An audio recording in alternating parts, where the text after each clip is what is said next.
Бул деген тарелканы өзүбүз жесек дагы болот. Ооба, сиз туура эле уктуңуз. Бул табактар бир жолу колдонулуучу идиштер. Колдонулуп бүткөндөн кийин табактарды жесеңиз болот. Анткени табактын курамында ун, суу жана кадимки эле буудайдын же арпанын кебеги бар. Экологичный тарелка кылабыз. Мен азыр отуруп салаттым. Бизге 40 грамм, бир тарелкага 40 грамм керек. Даамы беришине кичине туз салабыз. Бизге дагы суу керек. Ушуну биз деген араштырабыз. Бул деген камырдай болуш керек. Унду дагы кичине кошобуз. Унду салбасак биздин деген камырга окшошпой калат. Камырга окшошсо духовкада бизде бышпай калат. Ошого ун салыш керек. Биздин камырыбыз даяр болду. Буну деген биз азыр пленкага орош керекпиз. Азыр табактын формасына окшошуп түздөйбүз. Анан бул жактан кереги жокту кезип койсо болот. Азыр буну деген 15 мүнөткө отко коебуз. Ошондон кийин биздин тарелкабыз даяр болот. Муса Рыскулбеков атындагы Кыргыз экономикалык илимий изилдөө университетиндеги Enactus командасы Ecolibris долбоорунун үстүндө иштеп жатышат. Студенттер долбоорду мындан 2 жыл мурун ишке ашыра башташкан. Буудай кебегин колдонуп, алар биологиялык ажыруучулук, органикалык, бышык жана жегенге жагымдуу өзгөчөлүктөргө ээ болгон экологиялык жактан таза идиштерди жаратышат. Цель данного проекта Долбоордун негизги максаты азыркы желим идиштерге альтернатива катары кебектен экологиялык жактан таза жегич идиштерди жасоо. Бул жылы биз фонддор жана уюмдар менен кызматташууну чечтик. Учурда майыптыгы бар адамдарга бир жолу колдонуучу идиштерди жасоону үйрөтүп жатабыз. Окуу 1 айга созулат. С фондами Ловызы.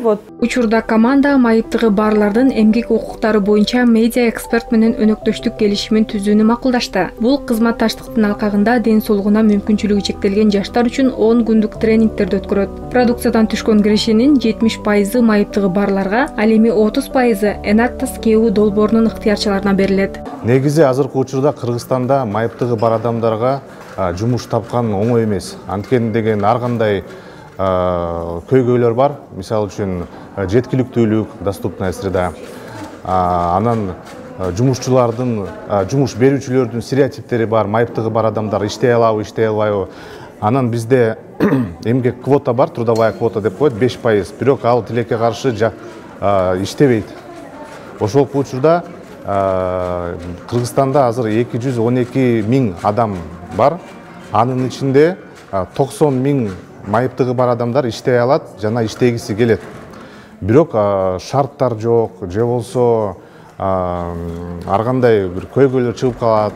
Ошол себептен мен бүгүн абдан кубандым, ушундай мүмкүнчүлүк бар болгонуна биздин балдар келишти. Бүгүнкү күндө пластикти колдонуу маселеси курчуп келет. Изилдөөлөргө ылайык адамдын канындагы пластик бөлүкчөлөрүнүн орточо өлчөмү миллилитрде 1,6 микрограммды түзгөн. Студенттердин демилгеси пластик идиш аяктарды экологиялык жактан таза альтернативалар менен алмаштыруу болуп саналат. Эко кебек идиштердин өзгөчөлүгү идиштерди колдонгондон кийин бөлүкчөлөргө бөлүнүп, идиштердин калдыктары жаныбарларга же канаттууларга жем болуп калат. Часто прибегаем к фастфуду. Биз долбоорду ойлоп тапканыбызда студенттер катары тез-тез тамактанып, күн сайын пластик идиштерди колдончубуз. Ошон үчүн экологиялык тазалыкка болгон тенденцияны эске алып, биз бул багытта кадамдарды жасоо керектигин түшүндүк. Бул табактарды жаратылышка таштап коюшса, 20 күндөн кийин алар чирип, жер семирткич болуп калат.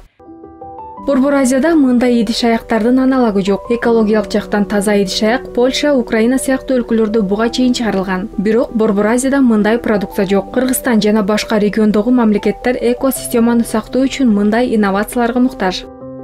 Назгүл Чороева, Жакшылык Идрис уулу, Кутмантан көрсөтүүсү.